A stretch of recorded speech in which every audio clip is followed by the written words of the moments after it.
Turn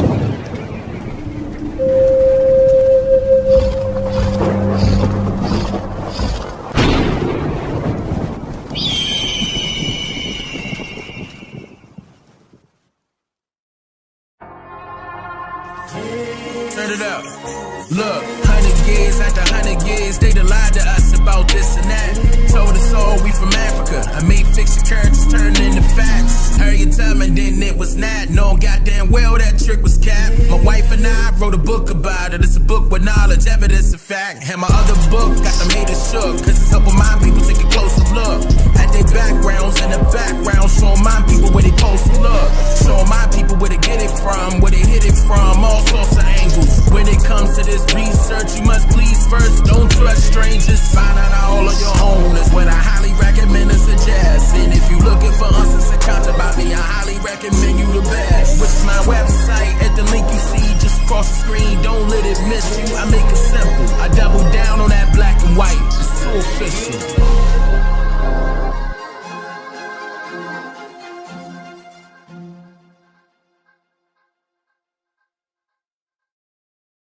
I had to modify this video from its original version in hopes that you may be able to see it this time around.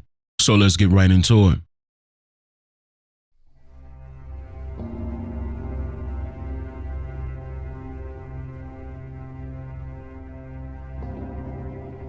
Who are you? You don't know. Don't tell me Negro, that's nothing. What were you before the white man named you a Negro? And where were you? And what did you have? What was yours? What language did you speak then? 20 million black people don't even know their own language. Why? Because he took it away from them. 20 million black people who don't even know the history of their ancestors. Why? Because he took it away from them. And if you try and tell them how thoroughly and completely they've been robbed, he says you're teaching hate. Got people who have been oppressed and exploited by those who are not their own kind, strangers. So the only way we're going to get some of this oppression and exploitation away from us or aside from us is come together against the common enemy.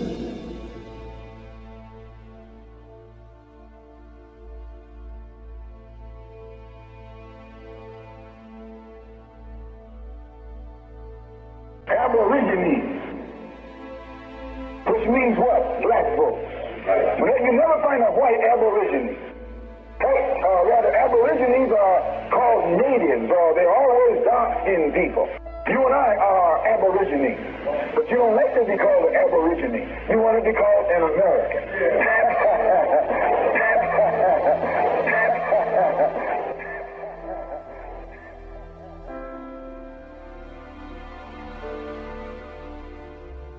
Aborigine actually means from the beginning. It's two Latin words. Ab meaning from, origine meaning the beginning. Ab meaning from, origine meaning the beginning. Ab meaning from, origine meaning the beginning. Ab meaning from, origine meaning the beginning.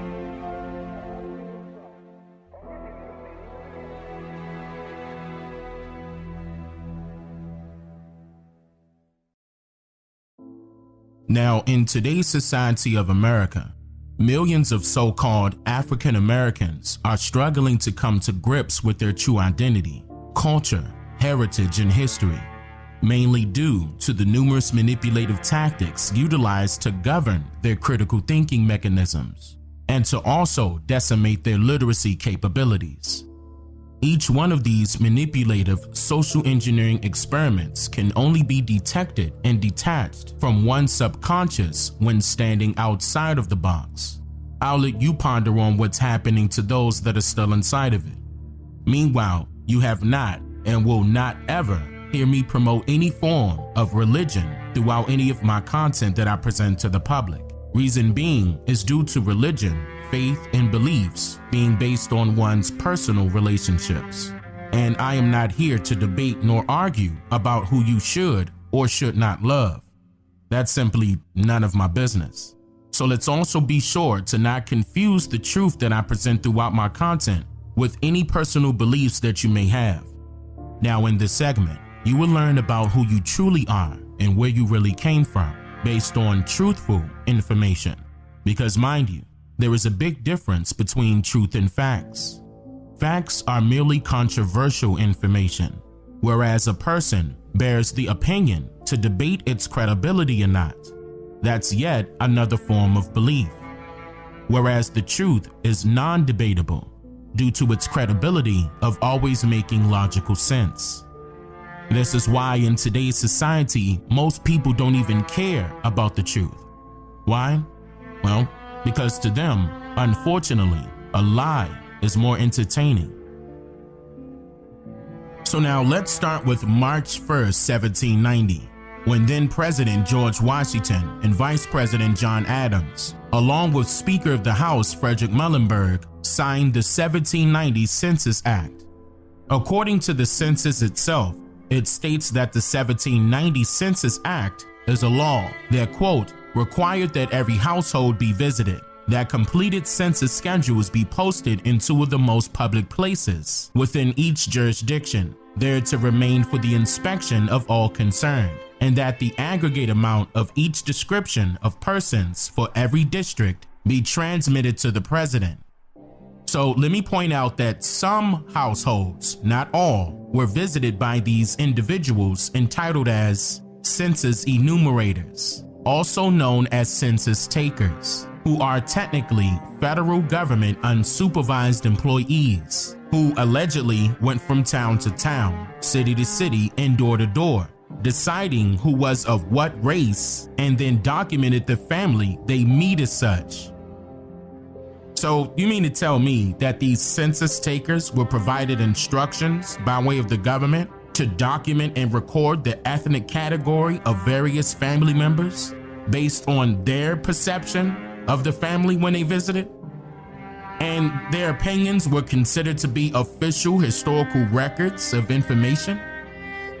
Even though they did not count every individual living within the United States due to the multiple indigenous Negroes raids and rebellions occurring during this time period, the alleged first official census of the entire United States was implemented on a day dubbed as Census Day on August 2nd, 1790.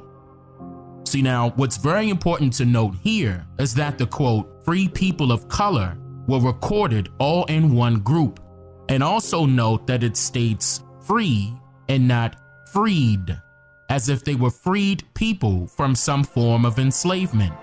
I go into more detail about the census labels in the documentary that I'll link above right now, but I said all of that for a particular reason, and that is the official 1790 U.S. Census population count was a total of 3,929,214 people.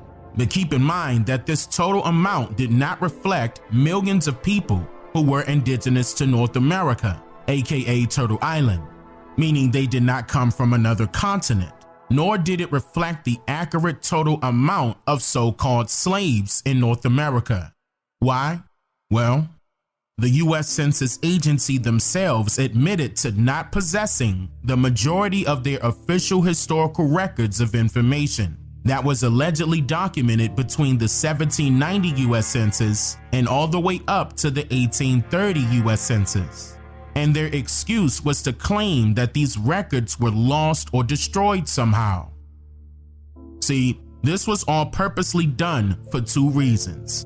A, to hide the truth about the real history surrounding the U.S. and slavery. I mean, generally speaking, you can literally prove to yourself that your ancestors were slaves or not by documentation. You can check and see if your ancestors came off a boat. I've been sharing this information publicly for years now, along with my sources. And I still have not heard from anyone that used my instructions to trace their family that I have available on Amazon Prime and anywhere else books are sold, that one of their ancestors were documented as being a former slave. The people that reached out to me that has or is currently undergoing research on their family's history have not failed with discovering that their family members were either never enslaved and has always been free, or worked as an indentured servant for money, land ownership, business ownership, etc., and considered to be freedmen once their obligations of servitude expired. Make no mistake, when you hear the term freedman from now on, freedman does not necessarily mean that he or she was freed from enslavement, because it can also mean relieved from their duties in most commonly known cases. So this first reason to allegedly lose or destroy these records was to hide the truth that it was a very small amount of copper-colored slaves and a greater amount of prisoners of war in North America. And the second reason is B, to hide the truth about who are the real minority and majority in terms of the population count here in the United States of America. In which this brings me to my very next point. The biggest portion of their agenda was the abominable sabotaging of the indigenous Negroes' history, legacy, languages, culture, and heritage systematically.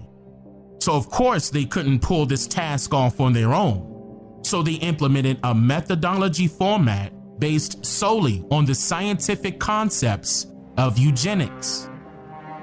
According to the National Archives, the term eugenics was coined by a British natural scientist and explorer named Francis Galton in the year of 1883.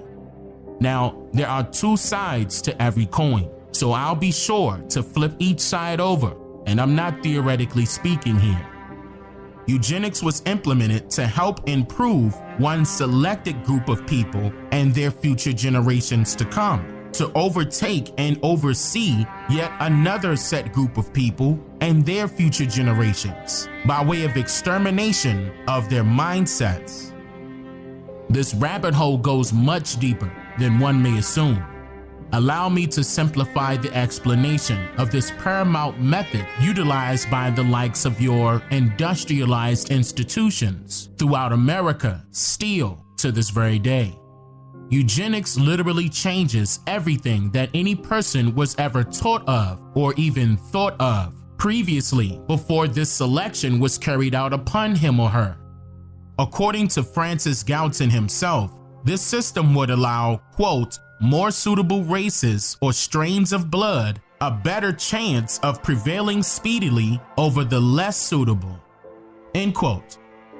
Galton was heavily influenced by the likes of an English naturalist, biologist, and the first ever self-proclaimed documented bigoted genealogist, Charles Darwin.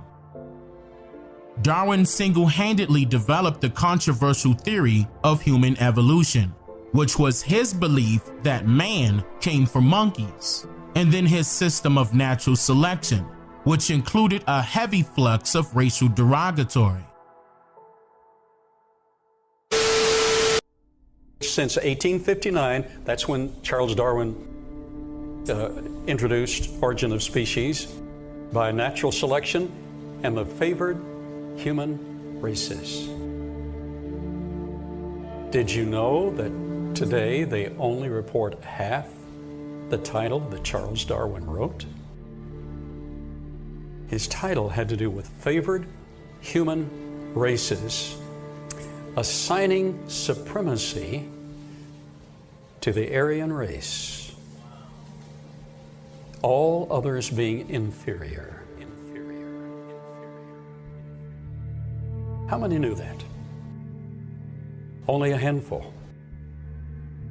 His book was racist, and that was the basic purpose for writing it. During the early 1900s, the social engineering aspect of Darwin's theory became popular worldwide amongst many scientists alike, high-ranking politicians, and it even caught the eye of the elitists. More about this in the second installment concerning this topic. But I mention all of this to inform you that they played a prominent role in elevating the advancement of eugenics, specifically for the sake of their own race, disguised as if this was for the benefit of all humanity at a cost of whatever they desire. They were religiously following this formula or rule, dubbing it as survival of the fittest.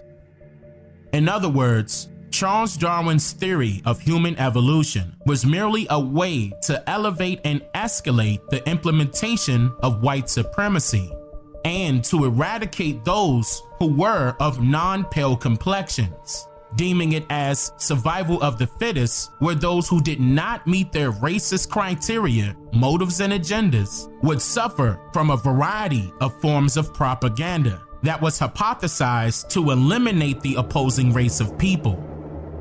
Eugenics is literally a modernized pseudoscience that was based merely on racial discrimination and environmental injustice, socially, physically, and mentally, but became prosperous still due to its popularity of praises from those who gravitated towards inequality and racial estrangement.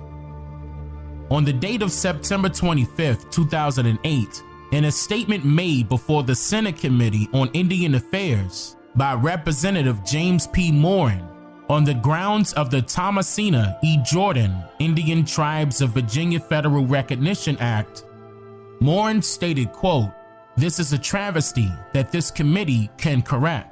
The second unique circumstance for the Virginia tribes is what they experienced at the hands of the state government during the first half of the 20th century. It has been called a paper genocide, at a time when the federal government granted Native Americans the right to vote. Virginia's elected officials adopted racially hostile laws targeted at those classes of people who did not fit into the dominant white society.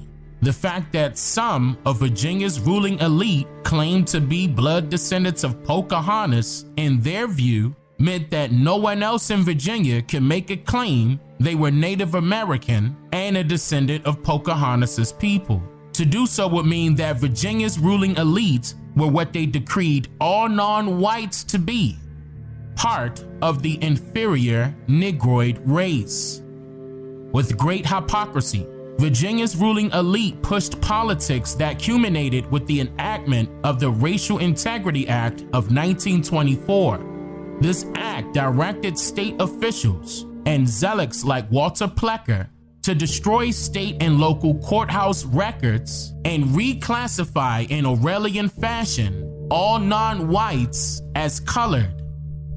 It targeted Native Americans with a vengeance, denying Native Americans in Virginia their identity. To call yourself a Native American in Virginia was to risk a jail sentence of up to 1 year.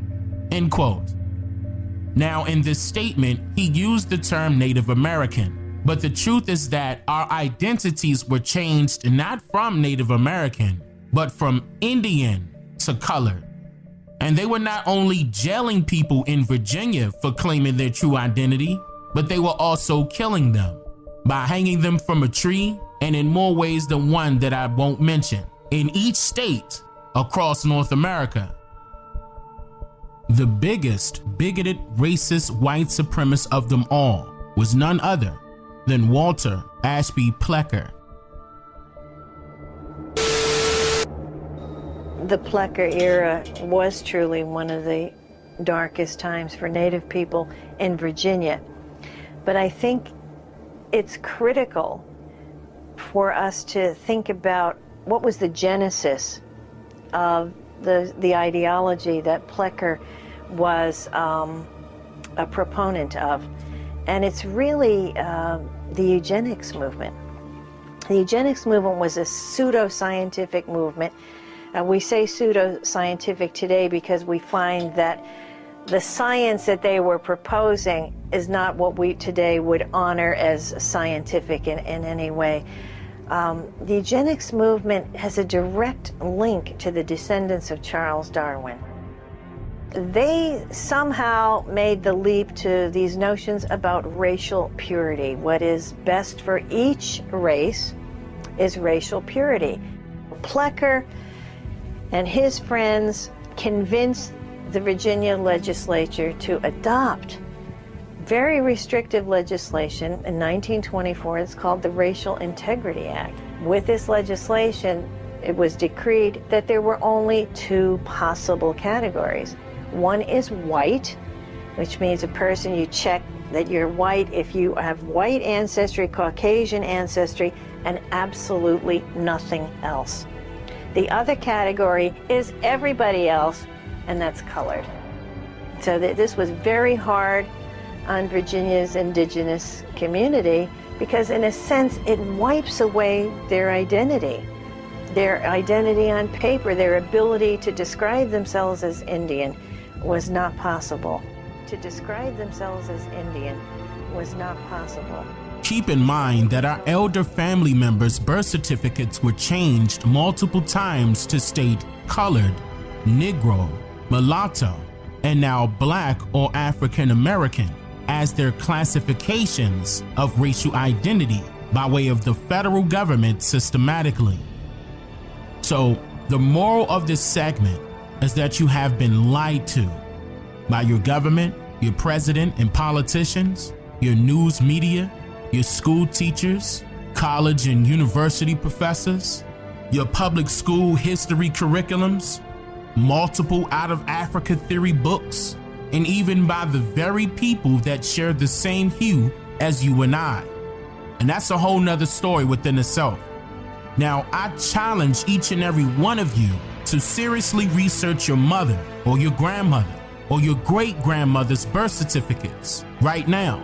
And if it has the letter C or COL dot or colored and every other misclassified title of race created by the government that I just mentioned, then at that moment, you will know the absolute truth about who you really are.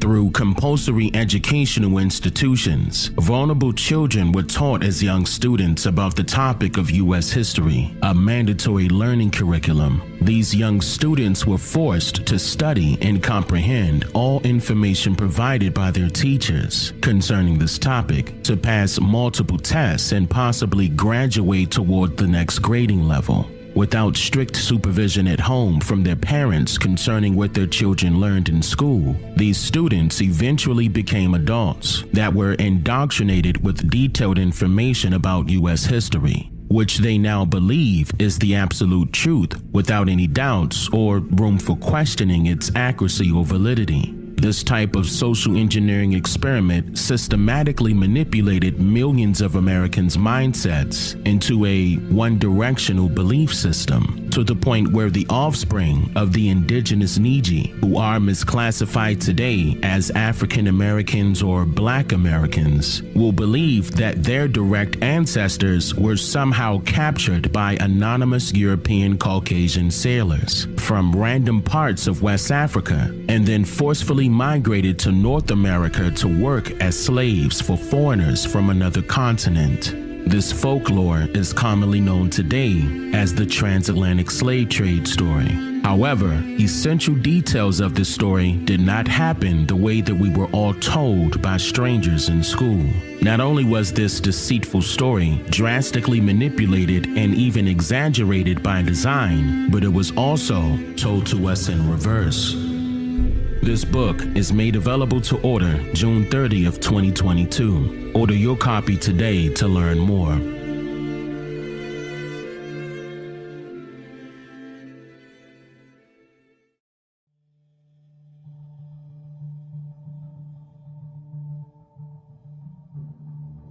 I've been around doing this for a long, long time.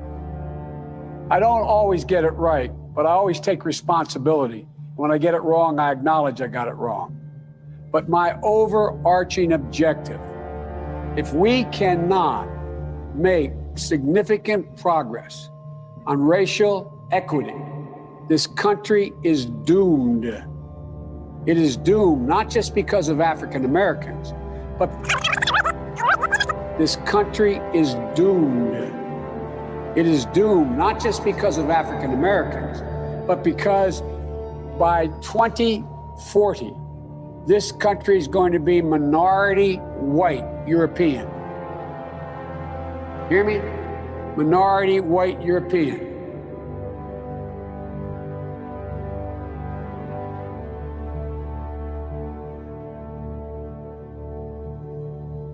Those of you that say Black Lives Matter, I feel sorry for you. Do you really believe you have a black life? Do you want me to read to you the meaning of black? Who called you black? Shouldn't you have rejected that from the beginning? A contradiction, a bundle of contradiction. Black means the absence of color. Absence of color. Absence of good. Absence of light. Absence of direction. That's the meaning of black. Black is not a color. It is the absence of color. Don't you understand it? They keep laughing at you as you call yourself black. They keep laughing at you. Open any dictionary, find out the meaning of black, and tell me if you find anything good. And you are not black. You've got to change it. The same way Negro became a racial slur, black should be labeled a racial slur. When it is used in connection with you, black should be labeled a racial slur. When it is used in connection with you, black should be labeled a racial slur. When it is used in connection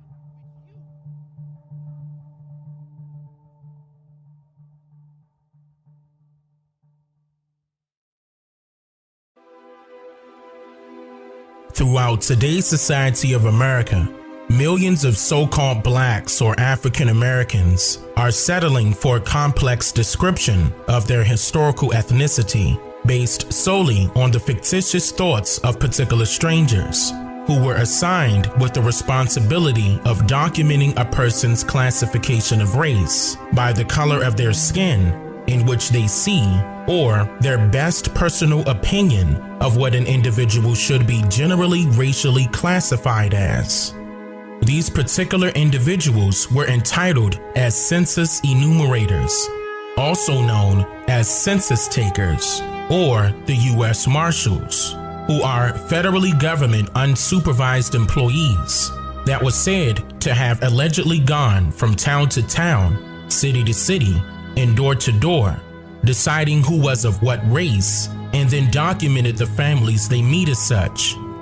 The Marshals, or the census enumerators, had and still has a mammoth amount of influence on genealogy records. In fact, what they informally documented on a sheet of paper was literally based on their individual opinions, and then later deemed as official records that were sacrosanct, leading to hundreds of years of whatever the census takers' ideas of race were officially credited as historical facts of information.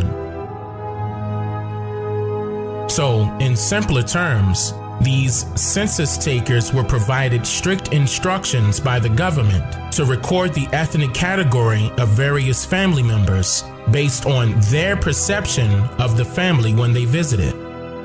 So if you are attempting to find and interpret data about your family's history, these results can be confusing, especially if in one census your family has been recorded under the category all other free persons or slaves, and then free persons of color, then mulatto, and even black.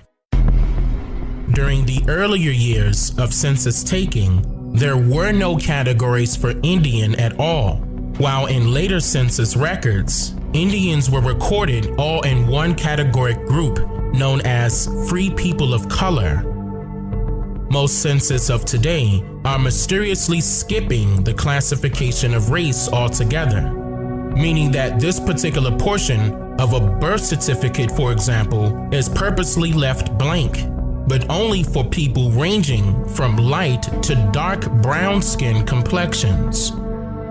In part 1 of this segment, I shared congressional records uncommonly known by the public that details the truth about census records and why the choice of your family's classification of race was solely up to the individual census taker of that particular area and not your family members. The complexity of census records is in fact outrageously discombobulating, but still very utilitarian for research purposes and enthralling nonetheless. During the early half of the year 1790, Congress assigned full responsibility of census taking to the marshals of the U.S. judicial districts under an act that governed census taking through the years 1790 to 1840. It was then called the 1790 Census Act, having been signed by then President George Washington, Vice President John Adams, and the Speaker of the House, Frederick Muhlenberg, on March 1st, 1790.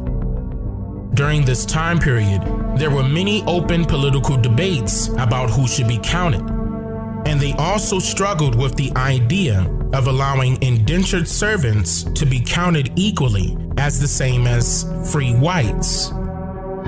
There was an economic structure already in place to this entire governmental construct that was not limited to taxation only, which sparked the debate with Northerners wanting slaves or indentured servants to be counted as equivalent of free whites, as the Southerners did not.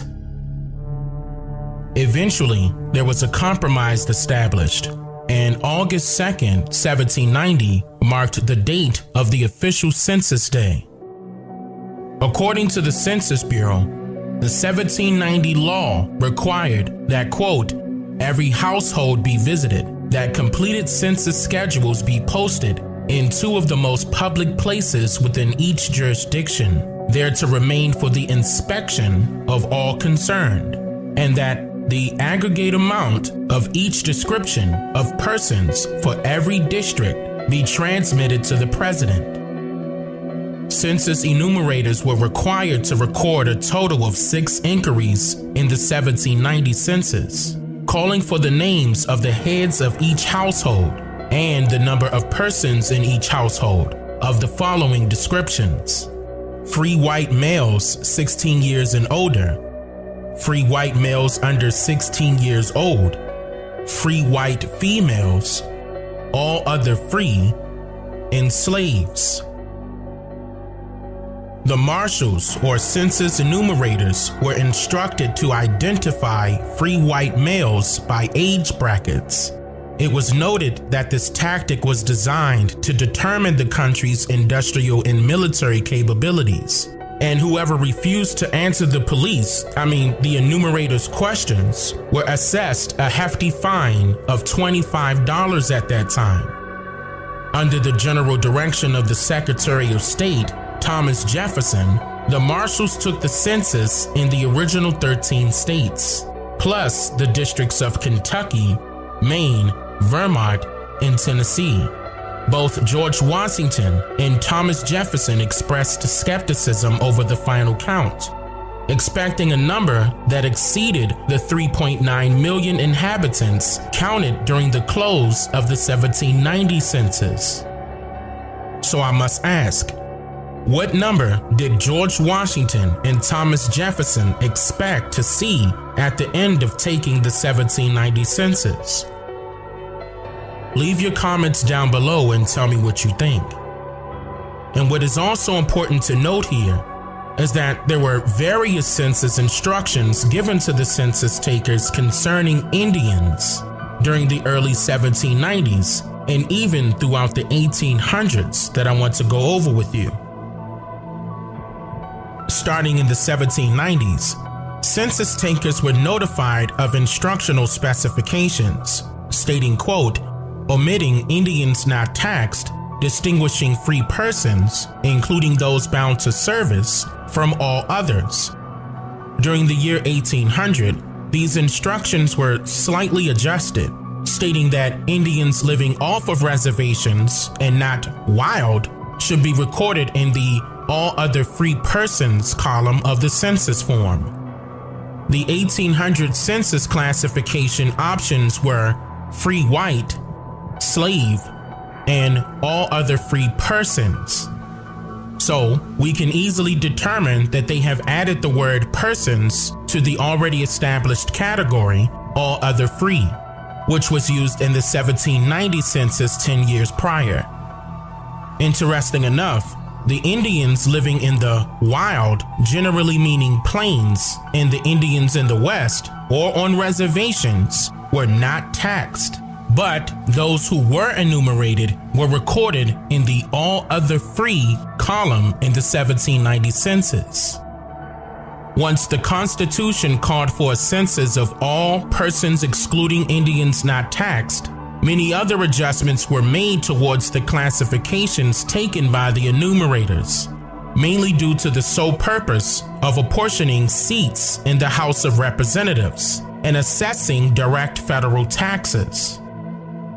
On March 2, 1807, then President Thomas Jefferson signed an act to prohibit the importation of slaves into any port or place with the jurisdiction of the United States.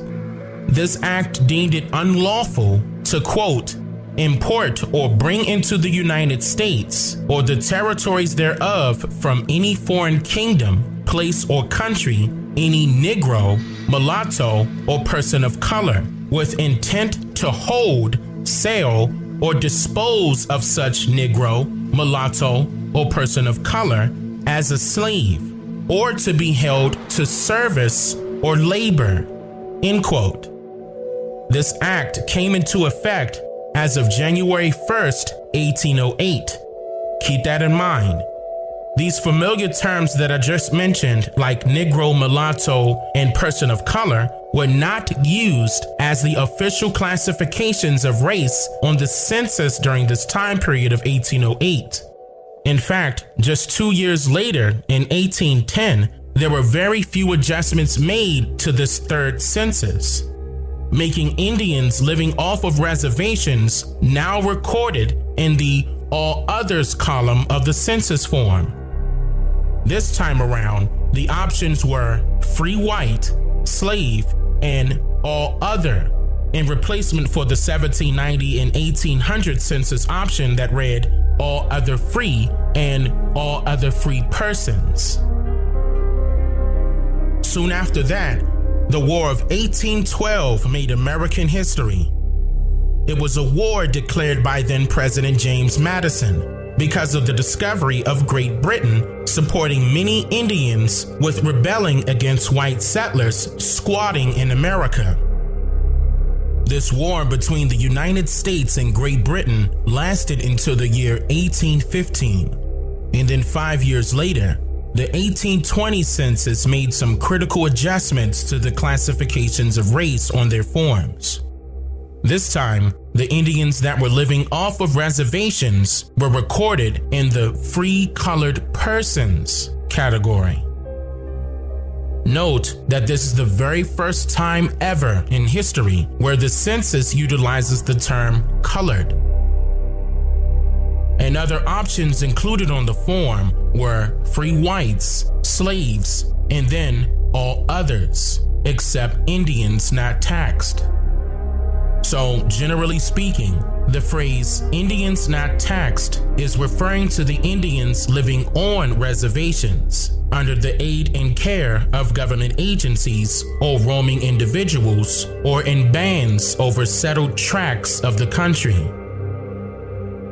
But need I remind you that according to the 1828 Webster's English Language Dictionary, which was 8 years after the census, the noun American is defined as a native of America, originally applied to the Aboriginals or copper-colored races found here by the Europeans, but now applied to the descendants of Europeans born in America.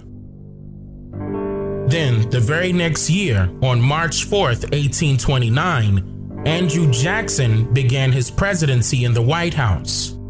Then on February 22nd, 1830, Senator Hugh White proposed a bill from the Committee on Indian Affairs called the Indian Removal Act. According to the Library of Congress, the Indian Removal Act was signed into law by then President Andrew Jackson on May 28, 1830, authorizing the president to grant unsettled lands west of the Mississippi River in exchange for Indian lands within existing state borders. A few tribes were said to have left peacefully, but millions resisted the relocation policy and stayed put throughout the southern lands of America. By the 1850 census, 20 years later, another change took place, whereas the categories for race were now white, black, and mulatto. What is very important to note is that if a person looked light or mid to dark brown skin in complexion and was an Indian, the census takers recorded them as M for mulatto.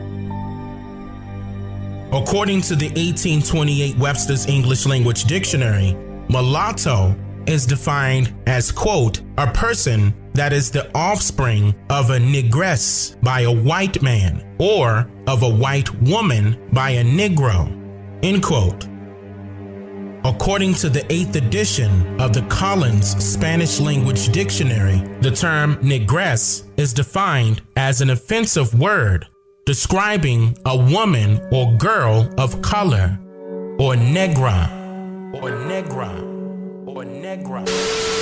I think most people think the census is about counting, and that's what I thought. It's really an exercise in counting before I started to do research. And I started to look back since 1790 of how we counted Americans along racial and ethnic lines. And back then it was color. And there was a controversy then, who should be counted?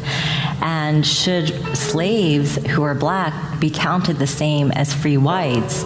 And because there's money involved and taxation involved, there was a big debate. The Northerners wanted slaves to be counted as the equivalent of free whites, and the Southerners didn't, and they agreed on a compromise that blacks slaves would be counted as 3/5 of a white person. So in that sense, the census not only cemented the color line, but reinforced how we thought of race, racial inequalities. And these categories have constantly changed, which is really fascinating. I was saying backstage that in 1850, we had a category mulatto to try to capture the amount of racial mixing. In 1850, we had a category mulatto to try to capture the amount of racial mixing. But how can you capture racial mixing in 1850 when blood testing was invented during the early 1930s? Between blacks and whites. In 1890, I believe, they added octoroon and quadroon to try to get at precise racial mixtures between blacks and whites. And then in 1930, because there was so much racial mixing, they actually dropped that altogether and just used black for anyone with any trace of black ancestry, and hence this idea of the one-drop rule. So why is it a one-drop rule instead of being an actual proven fact? Which has stayed so pervasive in the minds of Americans of who is black. And so as a result of all these practices, I think Americans have become very attuned to identifying blackness and constraining that racial category.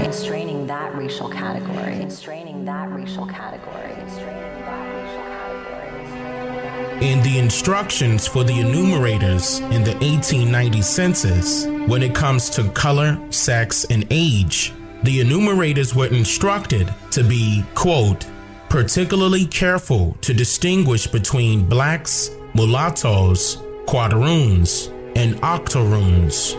The word black should be used to describe those persons who have 3/4 or more black blood. Mulatto, those persons who have from 3/8 to 5/8 black blood. Quadroon, those persons who have 1/4 black blood. And octoroon, those persons who have 1/8 or any trace of black blood. End quote. This sounds a bit confusing to you, right? The US government created separate freedmen's lists specifically designed to rule out all copper-colored Indians from receiving any newly established benefits and land allotments that they were entitled to. The US government listed all full-blooded American Indians as black or colored as their classification of race documented inside of the 1900 census, while simultaneously, white US citizens were allowed to become identified as Indians by simply paying the Dawes Commission a whopping total of just $5 for each white adult and child to be listed on the Dawes rolls, replacing those people that were initially on the forms during this time period. So now, from the late 1880s to April 1st, 1902, which is known as April Fool's Day, public notices were passed around detailing that other claimants can legally make their cases for freedmen enrollment. However, this motion single-handedly allowed white citizens the rights to legally cede Indian lands, reparations, plus the optimized benefits having been set in stone previously for the people now classified as black. Now, jumping over to the 1930 census, it gave special instructions to the census takers, stating, quote, Negroes, persons of mixed white and Negro blood, should be returned as a Negro, no matter how small the percentage of Negro blood. Both black and mulatto persons are to be returned as Negroes, without distinction. A person of mixed Indian and Negro blood should be returned a Negro, unless the Indian blood predominates and the status as an Indian is generally accepted in the community. And then it goes on to say, quote, Indians, a person of mixed white and Indian blood, should be returned as Indian, except where the percentage of Indian blood is very small or where he is regarded as a white person by those in the community where he lives, end quote. So in other words, according to these enumerator instructions, whites have the power to choose whatever he or she wants to be. So if a white male or female lives amongst the Indians, then he or she can consider themselves as Indians. But if he or she just so happens to move into a predominantly white neighborhood, then he or she could consider themselves as white on the census.